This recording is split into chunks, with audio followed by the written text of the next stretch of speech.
What's up, everyone? Welcome back to Conflicts of Interest. This is episode 110, and I'm the co host of the show, Kyle Lanslone, joined by the co host, Will Porter. Will, how's it going today? Doing all right, Kyle. How you doing tonight? It's been a heavy week with the bombing going on in Gaza and trying to follow that and keep up with that. Yeah. Again, I know we talked about the full show on Friday, but it's going to be the bulk of the show today. But it is really the most important thing going on right now. And there's a real conversation happening about Gaza. And, well, I feel like that this hasn't been as much of an issue in any time I've been following it. And, I've been at least a content creator. And so I think it's very important to capitalize on, being able to have those conversations. And today we're going to make sure everybody is armed with all the details and facts of what's going on. That way, when you do talk to people about it, you don't get one little thing wrong and then they accuse you of being an anti-Semite. We'll make sure you're armed with all the facts, and we'll talk about what's going on and how brutal it is. So, make sure you share today's show. I think this show, Friday's show, are some of the more important shows that we've done. I know we always talk about important stuff, but really these. So Odysee and YouTube for the video versions. It's hosted at the Libertarian Institute, so you can find the video version there with all the show notes, the links to everything, including the promo code to get a discount from our sponsor. You can also find the show on our social media accounts: Facebook, MeWe, and Twitter.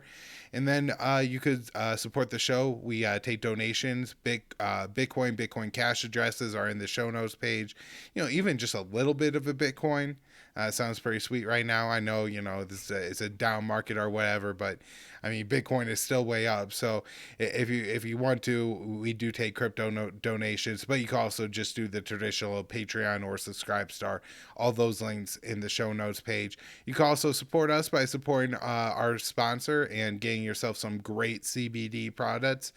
PalomaVerdeStore.com, or the brand new website is PalomaVerdeCBD.com. Either way, Paloma Verde Store will redirect you over there, and you could get just excellent CBD products. They have their lab tested results there, so honestly, if you go to CBS and you get the cheap vitamins, it's not as good as if you get the high quality ones. There is high quality CBD products, and those are the ones they sell at Paloma Verde. They have all different ways to get your CBD. I personally like the topicals. I recently, at the launch of their website, I won the prizes in the trivia contest and got myself some of Yeah. the sports cream. Well, it's now my favorite product there. Anytime I have a little bit of pain, especially if I've been doing some hiking or something like that, it takes it away pretty quick. So I recommend that. Will, what have you enjoyed from Paloma Verde? Yeah, my favorite ones, they have a couple things that I like. There's the high dose like oil extract that I like if you just want to get like the biggest dose of CBD you can. However, the my real favorite I think is the soft gels with melatonin. They have a couple different soft gels, one with curcumin I think for like inflammation and stuff, but for me, I have problems with insomnia and winding down at night and stuff, so I think the melatonin is my favorite. But yeah, if people want to, check that out and see what they have, go to plomaverdestore.com and you can use the promo code PEACE to get, is it 25% off your order? Yep. All right, hell yeah. All right, well, let's I guess jump into our first story here. We do want to go, to some foreign news and talk about Gaza, but first let's start with some domestic stuff and some police issues. So, everyone I think is familiar with K9 units, the police dogs that are called in to search cars for bombs and drugs and stuff. I think we've all seen that on TV and cops and stuff, but I think we kind of assume that they are detecting what they say they can. However, Kyle, I know you had a story this week where in Reason, you found a story where that might not be so true. So tell us about these cop dogs. Surely the cops would not be using them if they're not 100% accurate. Right. Well, I remember when I was in elementary school, they showed us a video where like some guy smoked a joint and the drug dog followed him all the way across town. I think it was Miami. They followed him like from the city to the beach. And, I kind of, I guess that was like imprinted in my brain. And I just assumed that like, hell, dogs have good noses. And if there's Sure. marijuana in the car, they're going to smell it and they're going to, indicate it. And so I wouldn't have, I guess, doubted that method was that unreliable. However, reading in Reason this week, it apparently is basically just a probable cause for the police to search your car, right? If the dog comes, the dog indicates that there's drugs in the car, then boom, the police have a reason to search your car. And so they're pretty prominent. I a lot of times, they're the units that get taken out to parade around. They really use the Dodds because how people love Dodds to soften their view of the police, which is really really makes me mad because I think a lot of these cases are like essentially animal abuse the way they treat these dogs. Yeah. But anyways, to go into this particular story from Reason, there was a drug dog in what was it called? Republic, Washington. This is near the Yes. border with Canada. And the drug dog's name here is Karma. And boy, does this just look like a cute puppy here, Will. And for anybody looking at this, this is just the dog you want to pet. And I'm sure it's going to crawl up on your lap and be real nice. And so I'm sure when it's not on the job, this is a perfectly fine dog. But when it is, it's a dog that's probably pretty eager to please its owner because apparently from January of 2018 until the handler of the dog took a leave of absence to campaign for public office in 2020, the dog indicated 100% of the time that it smelled drugs in the car. And well, of course, I'm sure this is, again, anybody who's ever owned a German Shepherd or a lot of other breeds of dog know that these dogs will do anything to make you happy. And so if the owner's a little bit happy when the dog smells the drugs, or indicates that it's probably just going to do that to get a reward. Also, Will, I've seen videos of cops when the dog doesn't find drugs and like they'll yank on the collar, or they get mad at the dog. And Yeah. so you create this like incentive. But this isn't just Karma in Washington. They highlight some others. Let's a drug detection dog in Illinois alerted for narcotics 93% of the time, but was wrong in more than 40% of cases. Sella, a drug dog in Florida, gave false alerts 53% of the time, so that's worse than a coin flip. And then Bono, a drug dog in Virginia, incorrectly indicated the presence of drugs 74% of the time. And so, Will, this is far worse than at random, and very just concerning that there's really no regulation or rules around this. Like, if a dog is scoring like let's say under 50%, shouldn't that mean that the dog has to go off the job, like have some? But it doesn't seem like any of these standards exist at all from looking at this Reason article. And so again, this just creates what police call probable cause on four legs, where anytime they could get a police dog out to the scene fast enough, they could incentivize the dog to say that there's drugs in the car, and then they could get into the car and find something that you may or may not know is there. I don't know. I've legitimately know a few people who like apparently at some point dropped a little bit of weed between the council and their seat and didn't know about it. And then, the cops come and they pull out a little nug or a little roach, and, people end up going to jail and getting arrested for that kind of stuff. And so, we're not talking about police keeping people safe. We're just basically a blanket cause for police to come and arrest and harass people and make them feel like they don't have rights. They really harassed this one woman who was just, kind of undergoing a charitable act. This was the dog Karma that did this. Apparently, she was driving to Washington and then to California to help her friend, whose daughter sounds like she was in a rough place, homeless, and now looking to find a home. And they end up having probable cause and searching her car. And well, this is just an absolute mess, and they never catch guilty people. Also, these kind of things end up leading to lawsuits if they end up finding something that's not there, or then thinking that this person committed some crime they didn't. I was just reading today there was a settlement in I believe Kentucky for $8.5 million for somebody who ended up being wrongfully convicted. And it's just a massive amount of money that us taxpayers are paying because police and prosecutors are throwing wrong people in jail. And this is a key part of that scheme that ends up with so many people wrongfully being placed in jail. And then, well, I have another story here where this one, it's wrong on a number of levels. And the very obvious one is that, and this is from the Free Thought Project, titled "Cops Claim Ashes of Dad's Murdered Daughter is Meth, Dump Them on Ground." And this was in Springfield, Illinois. And we have the body camera footage here. The man's name is Devaris Barnes. Mr. Barnes had his daughter was murdered, I believe, in 2019. And this is something, I don't know, not super common, but it happens. Some people like to keep the ashes of, their relative in their car, especially if they spend a lot of time driving. Hell, somebody actually pointed out on Twitter that apparently this happened in an episode of Friends, that like there was like ashes or bones of somebody in the car.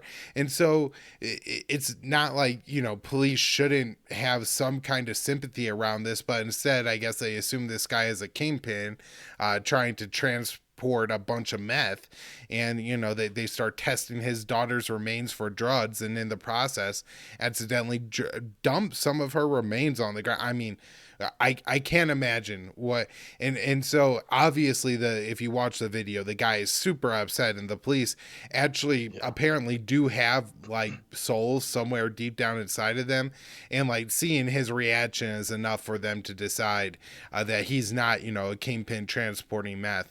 But that they would go through this is just so disturbing.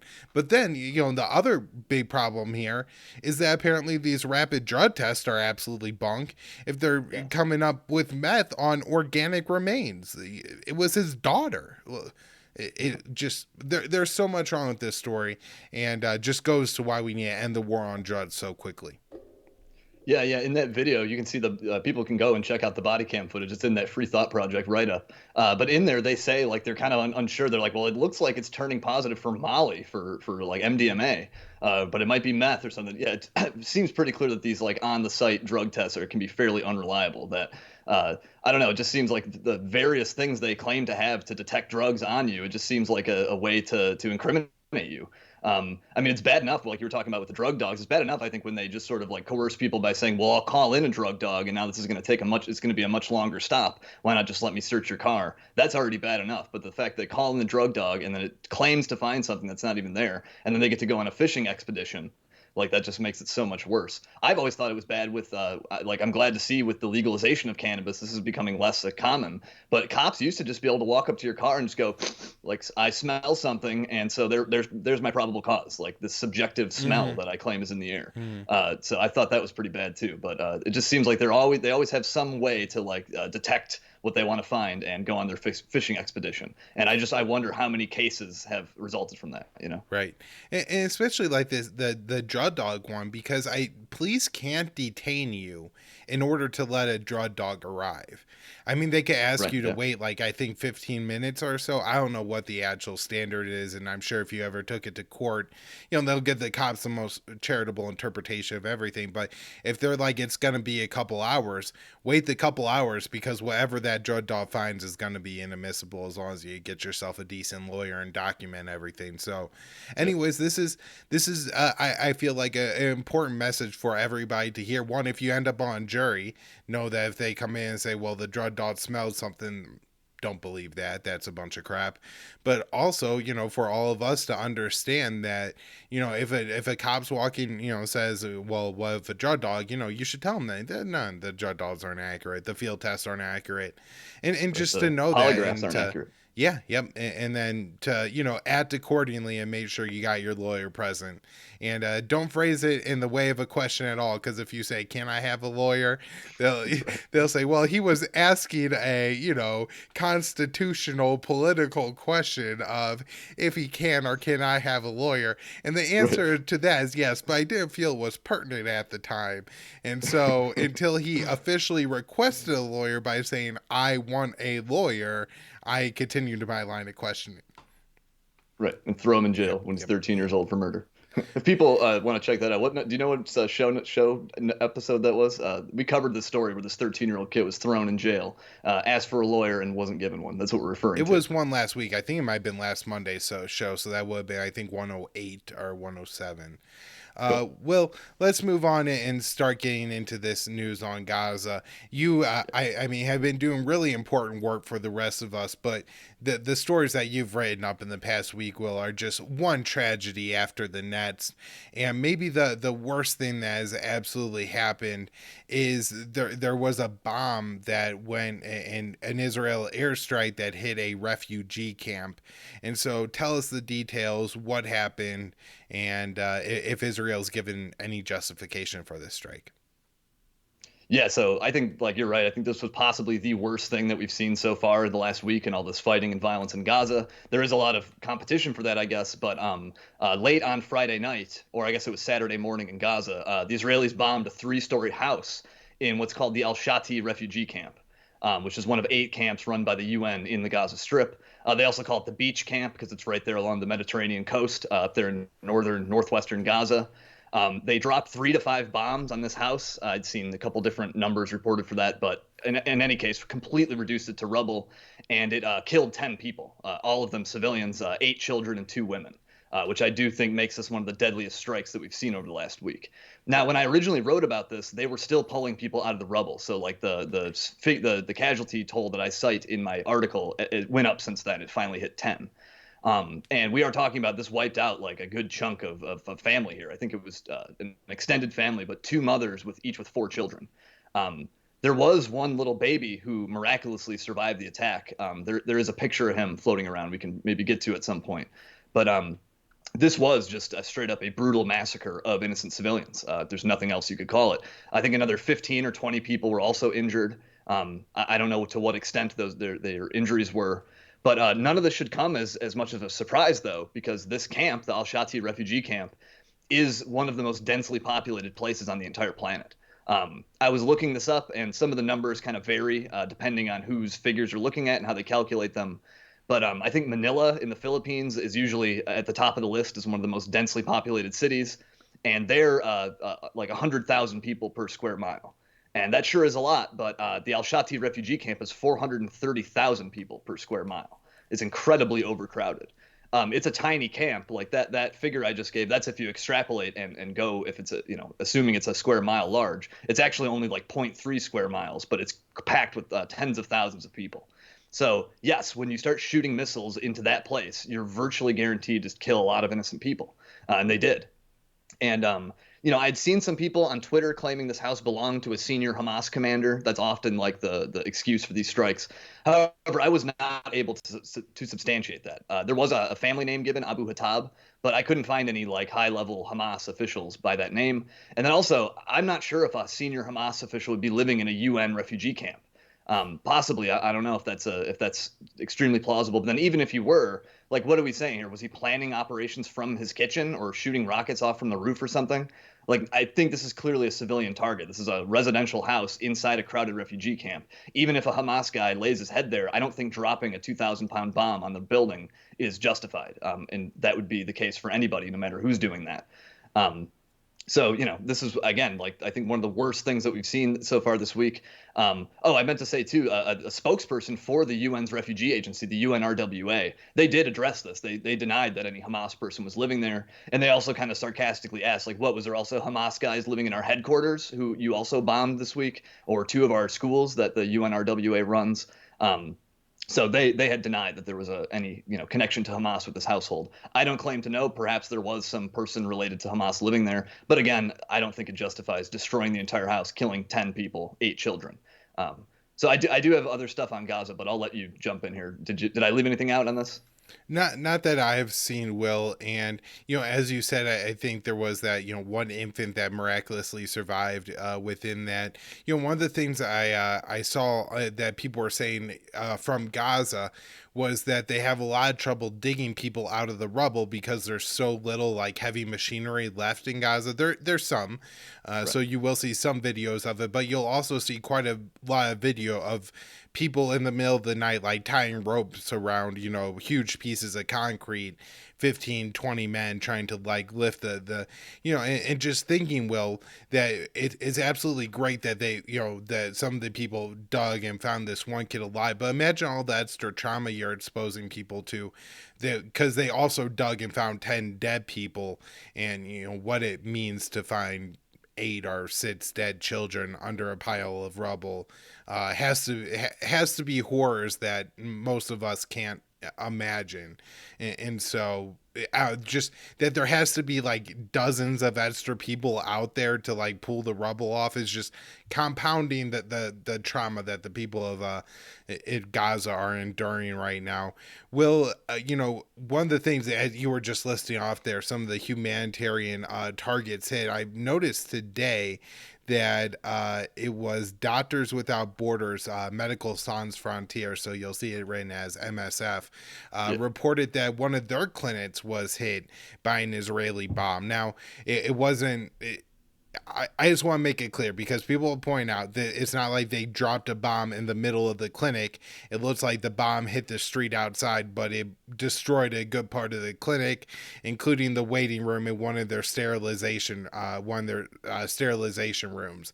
And so it's going to obviously, make the operations out of this clinic to wherever they're still able to exist be less efficient, but it probably also scares the hell out of the people that have to work at this place, Will, because Israel's saying that hell, medical sites themselves are not, a reason to not target this. And this is, Doctors Without Borders. A lot of people know somebody who's been involved with, it's not maybe as common as Teach for America, Will, but it's fairly common for doctors, to be in somewhat involved in this and a part of our popular culture. So, whenever Doctors Without Borders specifically location is, it's always striking to me that they're willing to do this, and it's very disturbing. Yeah, absolutely. And I think as we'll get into in our next story here, the Israelis are often given the coordinates of these locations. Certainly, of all the international aid groups of the UN, they all have given the Israelis the coordinates to avoid precisely this thing, to not be bombed. But yet we do still consistently see that happening. So where are we going next, Will? To talk about the media tower? Yes, correct. All right. So Um, tell us, yeah, what's happening here. yeah. So we talked on the last show with Connor Freeman. We mentioned that the Israelis have been targeting these high-rise buildings, and they have continued to do that. And actually, on Saturday evening over there in Gaza, they leveled what's called the Al-Jalaa Tower, and it's a 12-story building that houses a bunch of media outlets, including major ones, including the Associated Press, the Al Jazeera, Middle East Eye, as well as a bunch of local and sort of regional, like Arab World agencies. It also has 60 apartment units. So this is not just an office building, but we have a lot of people and families living there as well. It's a residential area. Um, Now, we do have some footage of this thing coming down. I think we can play that at some point. People watching the video version will be able to see that. It's a pretty spectacular thing. Now, fortunately, I don't believe anyone was killed in this strike. I think I only seen one injury reported. Um, the Israelis did inform the building owner ahead of time that they were going to demolish it. Um, Now, apparently, they would not even they wouldn't even give them 10 extra minutes so everyone could get their gear and everything. Get all their cameras and computers and hard drives and all the other equipment that you need to, document and report the news. Um, and clearly, I think that was partially the intended effect. Them especially not allowing them just an extra 10 minutes to get that stuff out of there. I think they were intending to make it more difficult for major media outlets to get information out of Gaza. I Right. mean, the And me and AP is you one of will the. know that Okay. that stuff could be expensive as hell. We're talking those high definition cameras are thousands of dollars, as well as laptops and any other equipment. Yeah, absolutely. Yeah, especially the camera gear and stuff. That stuff can't just be instantly replaced, especially because Gaza is heavily blockaded. Like, getting shipments of like, a big shipment of gear might actually be like a major thing to accomplish.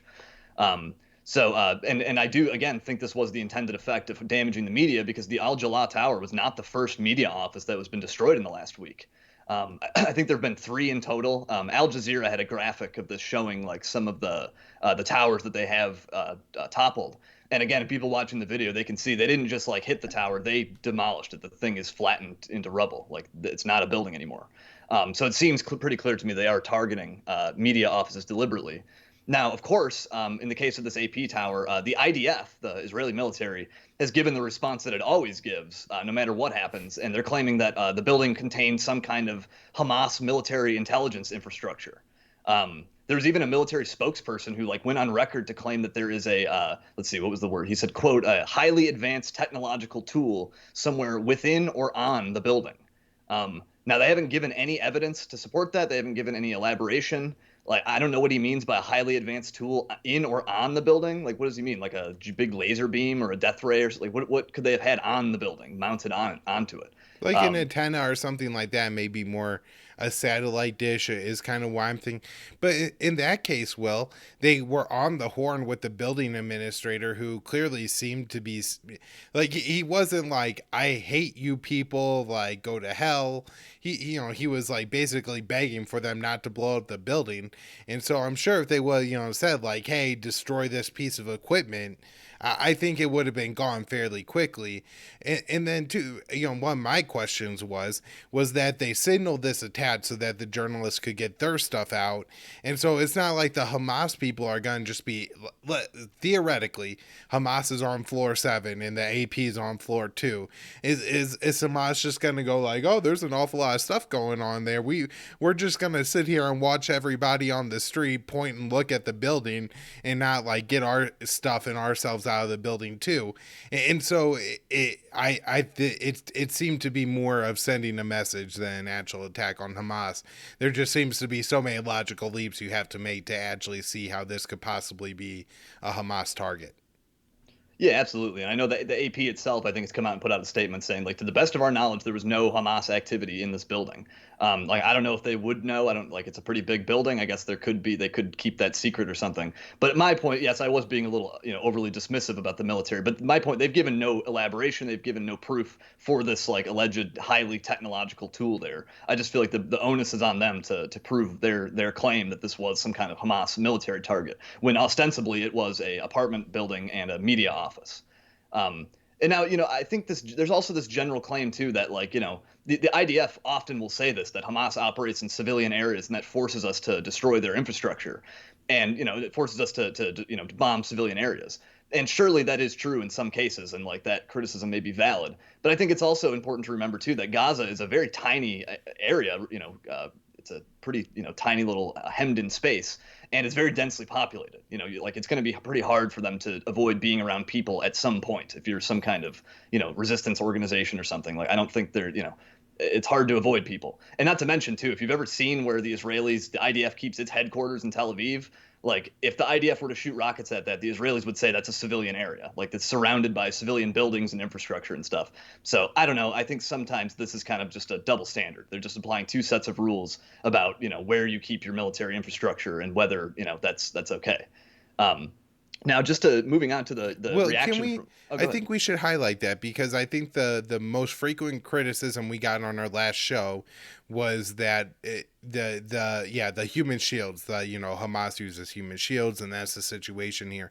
I think you really had to look at this in the context of what I don't know what else the people of Gaza are supposed to really do at this point. Some people are saying just call a ceasefire, but a ceasefire from Gaza, the people of Gaza is, just further death, a slower death, but further death. And so, look, Israel has an Iron Dome system. That doesn't necessarily mean that, like, I think it's a great thing if Hamas is firing rockets from the top of a hospital or something like that. I don't know if that's actually going, but say that's happening. It's not great, but at the same time, what else are the people of Gaza supposed to do? If they go and shoot their rockets in the middle of an open field, Israel has drones, F-35s, F-16s, laser-guided missiles. They're going to be taken out. And so, if you just look at the tactics and the strategy that the people of Gaza would have to do to resist the occupation they face, I find it hard to, really sit there and wag my finger at those decisions, especially when, again, like if you're a child in Gaza, it's not like you live without power. There's no opportunity. 50% of the population is under the age of 18, and then there's 50% unemployment in Gaza. Yes, If you look at, 0. yeah, Not people 15. like if they're lucky live in shipping containers. A lot of people like have had like walls blown off the side of their houses. There's not really medical care. If half your family lives in the rest of Palestine, like in Israel proper or the West Bank, they don't let you out to go there. If a kid needs cancer treatment, they don't let his parents go. There's kids that like have to go with random people to get their cancer treatment because Yeah. everybody in the family's disallowed, and so they like find some one old lady that Israel can't find some reason to deny, and so they have to send their kid with some random kid to get their cancer treatment, and then the kid can't get back in, so if the cancer treatment goes bad, he can't even like go back to his family to like die at home or something like that. The absurdity of the situation in Gaza, I think makes it pretty ridiculous for people in the West to again wave their fingers at how the resistance in Gaza comes about. Yeah, yeah. I mean, sure. It's like I think a lot of people want to make it like, every last Palestinian fighter is a moral hero or something like that, as if that's what we're arguing. But that's not my argument at all. Like, of course, the Palestinian side does terrible things sometimes. They also shoot civilians, but it's just recognizing the overall balance of power in the situation.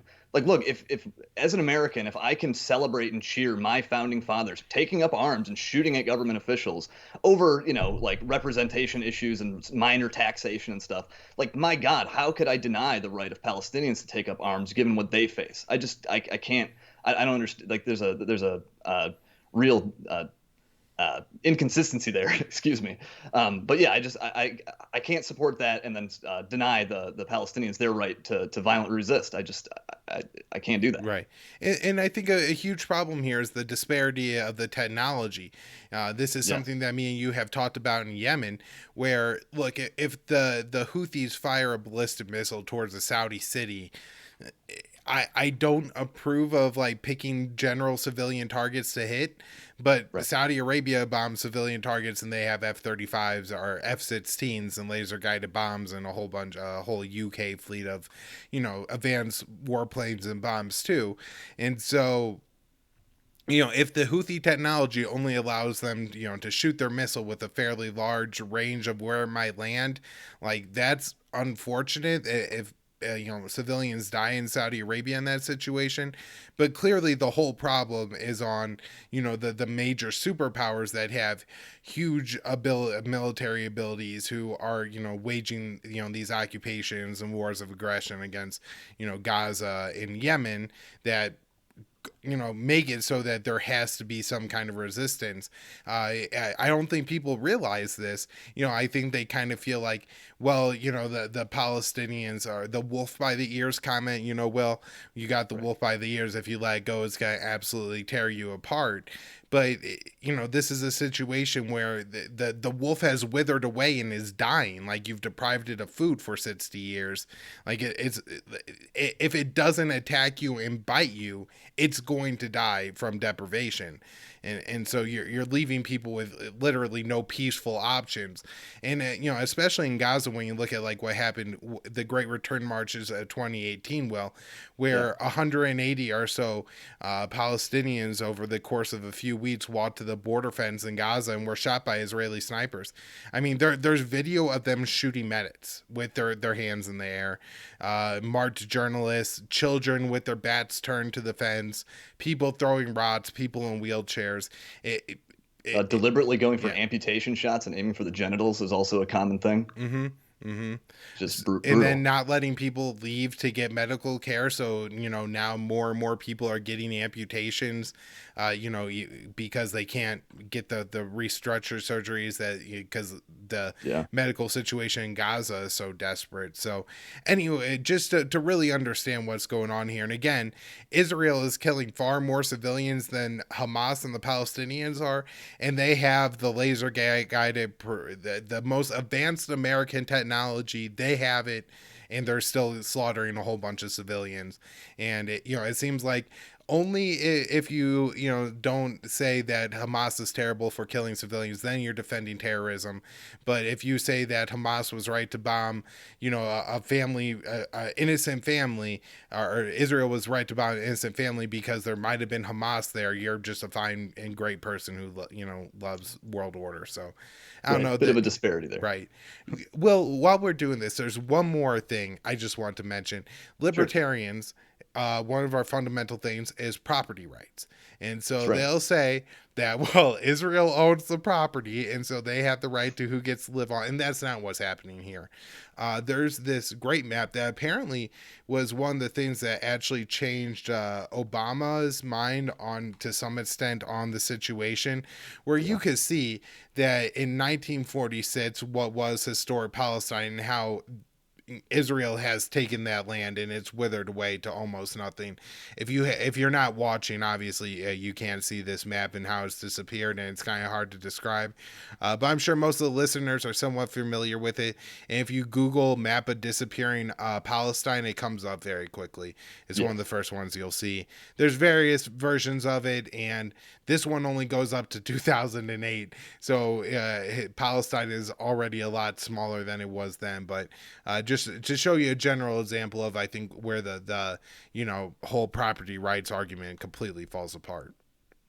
Yeah, absolutely. That really is at the heart of a lot of this. A lot of people make this whole general issue as like, oh, this they've been fighting for thousands of years over there over whose God says gave them the land. That's not exactly the situation. Like the Israelis do claim that they were, they're the chosen people, that or at least the Zionists say this, that the God, chose them for this land. The Palestinians are not saying that Allah gave us this land or something. They're saying that I have the property title and my grandfather lived here and these are his orange groves. Like their argument is not, I'm sure religion factors into it to some degree, but it's not that God gave us this land. They are making a much more property rights based, like, I don't know, Lockean type of argument here that we homesteaded this land and it's ours. And so Right. that's more of the situation here. Yeah, my Um, grandfather lived here is a pretty damn good claim to the land. And right. I guess not like if your grandfather owned it and sold it and then 30 years later you're coming back to claim it, but your grandfather built the house, passed it down to your dad, and now you live there. And Yes. then the Israelis come in and say, actually, no, we own this property, or the building's not up to code, even though we won't give you a building permit and knock your house down. People pretend like that's not property rights. That's the exact opposite of libertarian ideology, and why a large part of why me and Will have taken such a firm position on this, even though a lot of it also too comes down to the U.S. gives almost $4 billion a year to one side of this, and a lot of that comes in direct military support. So, That's right. um, And just to I can think swing it back to the AP tower bombing. We do see just how much the U.S. backs the Israelis with the response to that. Like if you imagine any other, I think we have Jen Psaki's tweet that her statement she put mhm, out in response to this. I mean, if this had been any other party, the Russians, the Chinese, we'd never hear the end about how these evil authoritarians are targeting the media and bringing down media offices. But when it's the Israelis, we get this nice friendly thing about, yeah, what did she say here? She said, communicated directly to the Israelis that ensuring the safety of journalists is a paramount responsibility.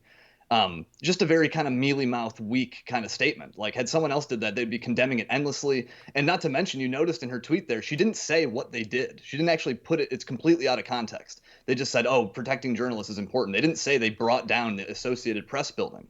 Had it been anybody else, they would have just they'd be naming and shaming it constantly. They'd be saying what happened, and it'd just be a totally different thing. With the Israelis, it's just sort of like, well, we have to acknowledge this, but we're not going to be too harsh with them. right. Well, I think we should really be raising the question of why won't Biden condemn Israel for bombing the AP? We Yeah, know it happened. He ran on Trump won't condemn the Russians for paying the fake bounties that this story never happened in Afghanistan, and question right. Trump's loyalty. We should be questioning Biden's loyalty to America if he won't stand up for the AP and say absolutely not. We're cutting off all of our military support to and aid to Israel until they justify and atone for bombing the AP at the very least. Obviously Yeah, there's a whole bunch of other stuff, and well, one of the things that I was looking at today, all the conversation about Israel and some of the things the Democrats are proposing. One of the ways we can make this all real quick, clean, and simple under U.S. law is recognize Israel as a nuclear state, because under yeah, U.S. yeah, law, if Israel's a nuclear state, they're in violation of the Non-Proliferation Treaty, and we can't absolutely. give them military aid. And so I think that's a real easy way to do this whole thing. We don't have to get into debate about apartheid. We don't have to get into debate about sanctions. We could just say, hey, you got nuclear weapons. Good for you. It looks like you don't need our help anymore. You know. Yeah, Yep. got an undeclared nuclear arsenal. That is why the Israelis maintain what they call nuclear ambiguity on purpose, because they don't want to have that be known. For there's a lot of different reasons, but yeah, the aid is one of them. That's a great idea, though. Yeah. Well, there's I guess a few other things that have been happening that aren't as big, obviously, as the bombing of a single family in Gaza. Um, but I know you wrote up a little bit on Biden and Blinken's statement. So I mean, are you expecting anything? I guess I like kind of keep holding my breath that the Biden administration is going to put out something that does specifically condemn Israel. Not this, like, we call on all sides to stop, Right. middle of the road kind of stuff, but something that specifically says that we're unhappy with what Israel is doing. And again, we are recording this about what, 12 hours before it'll get published, Will. So Yeah. with Doctors Without Borders being hit, with the AP being hit, with them hitting densely packed refugee camps and blowing apart multiple children, maybe in the next couple of hours our president will do the humane thing and say something. But what have we heard so far? Well, we have, like, honestly, so far, I'm not. It doesn't inspire much confidence that they will put out that kind of statement. So far, we've just mostly heard Israel has the right to defend itself, as you can see in my headline there, the article I wrote. That has sort of been the consistent refrain, not only from Biden but from his Ned Price, his State Department spokesperson, Jake Sullivan, his national security people. Now it's kind of weird because when Biden first came in, you guys might recall, there was like this delay before he called Benjamin Netanyahu. And a lot of people were interpreting this like, oh, geez, the Biden administration might be a little less warm to the Israelis, especially compared to the Trump administration, particularly because there's a lot of sort of like leftover animosity from the Obama years. I remember Ben Rhodes, I think one of Obama's spokespeople, went on record and said something like, "Oh, geez, like you snubbed us for all these years under Obama, and you expect to get a call in the first week of the administration. Like, think again, buddy." So it did look like the administration was going to be a little more, just less warm to the Israelis. However, now I don't know. It seems like the opposite is happening. It seems almost like Biden's like national security people and the State Department people are much more like just like I don't know, hardcore pro-Israel. They seem to just like they want to push that one line. Israel has the right to defend itself. That we saw that on the last episode, Ned Price cannot bring himself to condemn the Palestinian children being killed. So I don't know. Like I would hope to see this kind of statement that maybe they will kind of like scale back their support a little bit, and maybe Israel will cross the line at some point, and the Biden people will decide, geez, like we can't just let this slide. But the bombing of the AP building doesn't seem like it did that for them. It seems like they're fine just to say like, we said they should protect journalists. Like that's their input. So Yeah. I don't know. Well, I will say there have been some good reactions from American politicians on this. We talked on the last show particularly about the squad members, and Yeah. Rashid Tlaib is still on it. I think AOC tweeted out something that went kind of viral about like apartheid isn't a democracy or something like that. Yeah. And so there have been some like real movements from some of the progressives. Mark Pocan, I believe he is the head of the House Progressive Caucus, or was. I'm not super familiar with the guy, but he put out, I think, the best tweet I've seen from an American politician, specifically not only calling on an end to the current violence, but to lift the siege of Gaza, understanding that's fundamental to what's going on here. And so I'm not used to American politicians showing that kind of depth of the situation, but even you gotta go all the way to the hardcore progressives and like the most progressive members of the House, because even Elizabeth Warren is kind of halfway on this. Israel and Hamas must work with negotiators to reach a ceasefire immediately, and she does say the U.S. must actively support this effort, but she doesn't actually talk about doing anything that rolls it back. Ro Kahana has been terrible, Really? unbelievably terrible on this. Yeah, he's super, both sides in all of his tweets. Wow. He said this, That's so, tried to say this wasn't as terrible as what Saudi was doing in Yemen as some kind of proof that it was okay. mm, There's been a lot of bad stuff coming from most of the Democrats, and of course the Republicans are as absolutely bad as you expect.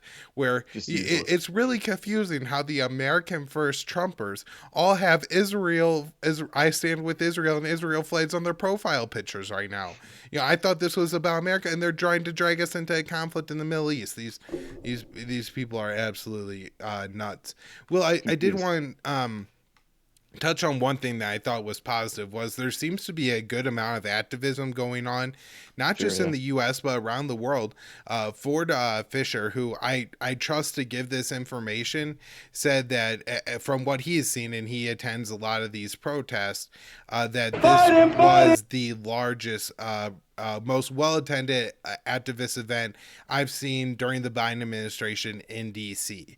Wow, And great. I mean, it looks like there's thousands of people there now. Well, I imagine that maybe part of this is timing. You know, the CDC is loosening the COVID regulations because then a lot of the people who live around DC have been kind of living with, in the COVID regulations. And so, maybe there's a little bit of a sense it's a nice day. I kind of support this. I'm going to go out and do it. But I also imagine it has something to do with some of the, progressives, especially the House progressives, taking relatively strong stands on this, that it is Yeah. getting out there to more people. And of course, a lot of credit to, everybody in the anti-war movement who has just everybody's out in force on the issue. It's such an important one. But then I noticed in Europe, the the protests aren't as well received. Where is the video here of them attempting to hold a rally in France, and they got sprayed with water cannons by the French police. And this Yeah. was after French ordered a specific order not to, I guess, have pro-Palestinian protests in France. I also saw it was either in Belgium or somewhere in Central Europe that they were also using water cannons on protesters. But that being said, this is again the most activism I have seen pro-Palestinian in the time I've been active in the anti-war movement. So Yeah. that seems positive, if nothing else. And maybe part of the reason why Israel's bombing the media tower in Gaza is, to try to send a message that, hey, we don't like that high resolution footage coming out. It's making a whole lot of people realize what we're doing in here. Will, what Sure. else on Gaza? Yeah, so just in terms of overall updates, I guess before we close out on this topic. So last I'd seen, now I think you mentioned this earlier in the show. These numbers will be different by the time people hear this. This is a fluid situation. There's probably casualties and strikes going on as we speak right this second. So these numbers do change. However, the last I'd seen, it was 192 Palestinians that had been killed since last Monday, since the fighting kind of kicked off. That includes 58 children and 34 women and as well as over 1,000 people wounded. Those numbers come from Al Jazeera. 42 of those casualties, the deaths, were just on Sunday alone. So Sunday was a very deadly day. Well, 13. Oh, go ahead. can I just add on the casualty numbers, at least from the Gaza Ministry of Health? So we always say women and children in separate categories because everybody knows that those are civilians. But a lot of the other people who have died have been elderly, people like in their 60s, 70s, 80s, and so these people clearly aren't combatants either. Just Right. to add that, don't assume that just because you don't fall in one of those other two categories that the rest are people who deserve to die. I'm sure hell, me and you, Will, are men in our I'm 30 now, but you're in your 20s. Fighting age Yeah, males. fighting age Yeah. men, and so if we had darker skin and lived in Gaza and we were hit by a strike, we're combatants. Our Right. lives We're are Hamas. not even, nobody's gonna ever say that those people are innocent and deserve to live. Nobody's Right. gonna take a second thought about it. So that's always something that I try to remember when I'm looking at those stats. But yeah, go ahead and do you know about the Israel? How many people in Israel have died? Oh, and Yeah. Yeah. one more thing to add, just in all fairness, because people will say we're biased. I do believe 8 to 10 of the people who died in Gaza were hit by a rocket fired from Hamas that landed short of the border. Yes. I Good believe we point. Yeah. said that on the last show too, but just to point out that not every single person who has died in Gaza has been killed by Israel. Yeah, the Qassam rockets sometimes suck. Sometimes they fall short. Sometimes they just detonate like when they're not supposed to. These are crappy munitions we're talking about. And yeah, they have actually killed a few people in Gaza. That's good to point out. So just moving on with the casualty figures. There were 13, I think, Palestinians who've been shot or otherwise killed in the West Bank. Just during there's been protests and unrest there for people, angry about what's happening in Gaza as well as what's happening in East Jerusalem, which we covered on the last show with Connor, the evictions and stuff going on there, the planned evictions and the protests. And then on the Israeli side, I believe 10 have died. That was the last figure I had seen. That includes 2 children and 1 soldier, and then the rest are just other civilians. So there certainly there is death on both sides of this. Like, that's undeniable. The Palestinian death toll is about 10 times more, which seems to be consistent throughout conflicts with the Israeli and Palestinians. Usually the number of civilians the Israelis are killing is about 10 times what the Palestinians are. The IDF will say that's because we're so good at what we do in the Iron Dome, but it might just be because you're facing down like a third world type of militia group with one of the world's most advanced Right. militaries. Maybe it's because the other side doesn't not only have an iron dome, but their air force consists of inflated condoms with flaming like balls tied to the end of them. Yeah, So balloons. right, right. I'm serious. That is essentially Hamas's air force. So Yeah. yeah, that might have something to do with it. And well, just again to really break the numbers down, talk about some of the people in Israel proper who have died from Hamas rockets have been Arab citizens of Israel, so Correct. Palestinians. Yeah, there was one 7 year or 6 or 7 year old girl who I think died in Lod, and her mother. Those were two. They came from an Arab Israeli community. And I believe another woman was an Indian national. I mean, Yes, it's that's tragic no true too. matter who it is, but that's just things people bring up. One Yeah. anything else on the stats? I did see that the IDF had claimed that Hamas had fired 3,100 rockets. I don't Wow. know whether to believe it or not. I'm sure that this is their English account, so it may be a different number for their Hebrew account, which sometimes does put out different messaging and everything.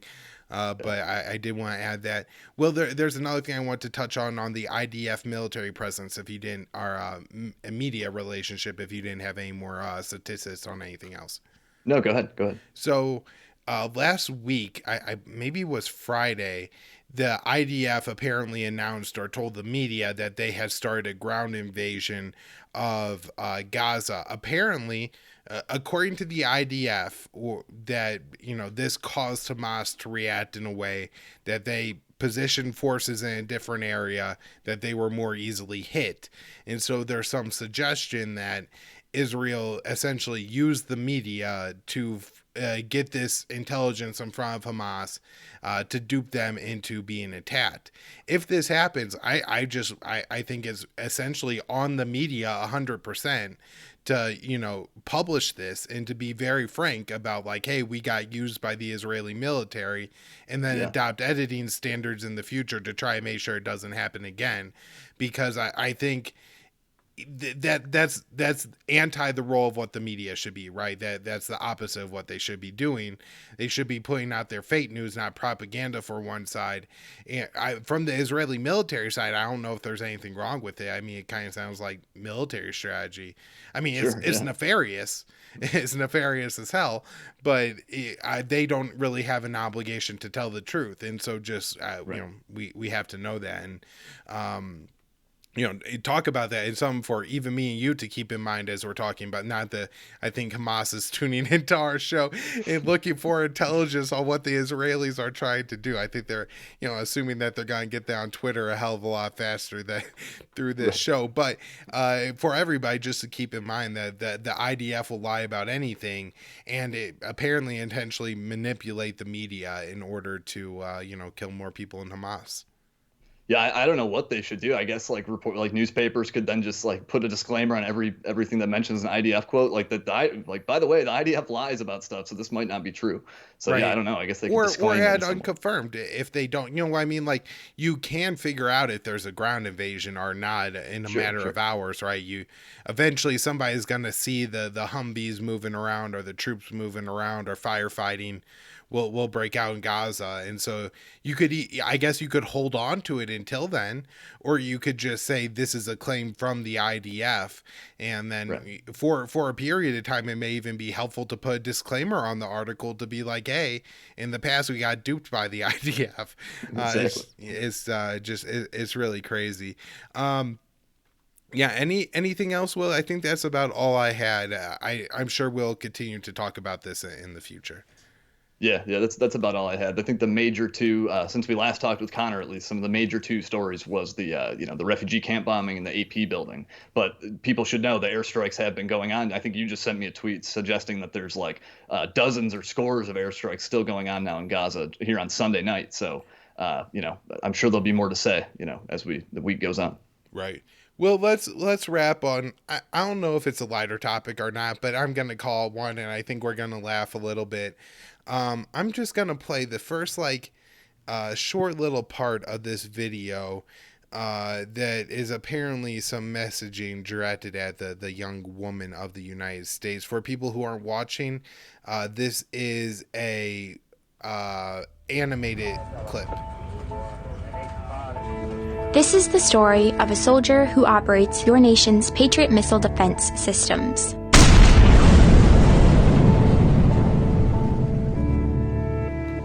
It begins in California, with a little girl raised by two moms.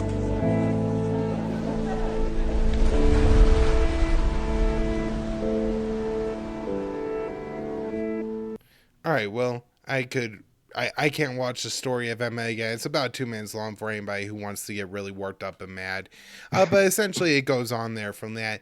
This is a girl that has two moms. She joined a sorority. She's looking for women empowerment and adventure, and she finds that operating the Patriot missiles for the U.S. military.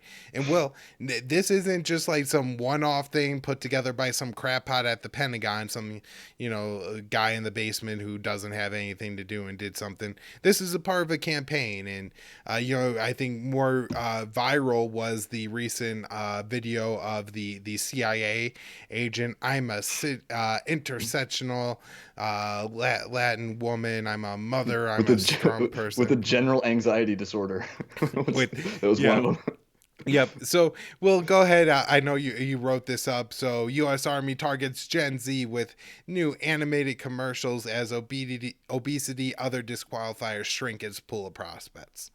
Just to clarify, I actually just edited this story. I selected the cover. I did some work on it, but I didn't actually write up the copy of it. But I am familiar at least with this I guess propaganda campaign you'd call it. They call it The Calling, and it's this series. Like you saw a one excerpt from one of them, but there's actually a bunch of these, and a lot of them are very heavy on this ridiculous woke nonsense. Like we had with Emma, we saw like I don't really know what her point even was supposed to be. It was just like my moms are lesbians, lesbian wedding, 1, 2, skip a few, join the army, it's great.